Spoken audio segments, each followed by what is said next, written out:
కావేరీ జలాల మీద ఎప్పుడు పెంట చేయాల్సిందే, గొడవలు క్రియేట్ చేయాల్సిందే, దాంతో లబ్ధి పొందాల్సిందే. ఎవడు అధికారంలో ఉన్న కర్ణాటకలో ఇదొక డ్రామా, తమిళనాడులో అదొక డ్రామా నడుస్తూనే ఉంటుంది. కావేరీ జలాలు రిలీజ్ చేయమని చెప్పేసి ఓ పక్కన ఆదేశాలు ఉన్నాయి, అయినా సరే పట్టించుకోరు. ఇప్పుడు సుప్రీంకోర్టు స్పష్టంగా చెప్పింది, రాబోయే 15 రోజుల పాటు 12,000 క్యూసెక్కుల నీళ్లని తమిళనాడుకి వదిలిపెట్టమని.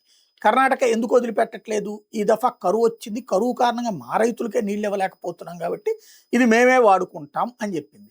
అట్లా నీ ఇష్టం వచ్చినట్టు వాడుకోవడానికి వీల్లేదు, గతంలో కుదిరిన ఒప్పందం ప్రకారం నీళ్లు రిలీజ్ చేయాల్సిందేనని తేల్చి చెప్పింది సుప్రీంకోర్టు. ఇందులో ఏంటయ్యా అంటే రాజకీయ లబ్ధి. 2 రాష్ట్రాల్లో ఉన్నది కాంగ్రెస్ కూటమి ప్రభుత్వమే. ఇప్పుడు తమిళనాడులో ఉంది ఎవడు? విజయ్. దాంట్లో ఆ ప్రభుత్వంలోనే కదా కాంగ్రెస్ పార్టీ పాత్ర. దాంట్లో భాగస్వామి కదా, 2 మంత్రులు కూడా ఉన్నారు కదా, కాంగ్రెస్ కూటమే కదా అక్కడ కూడా ఉంది. ఇక్కడ కాంగ్రెస్ అధికారులు ఉంది. ఎవరి కోసం ఈ నాటకాలు ఆడుతున్నారు వీళ్ళు?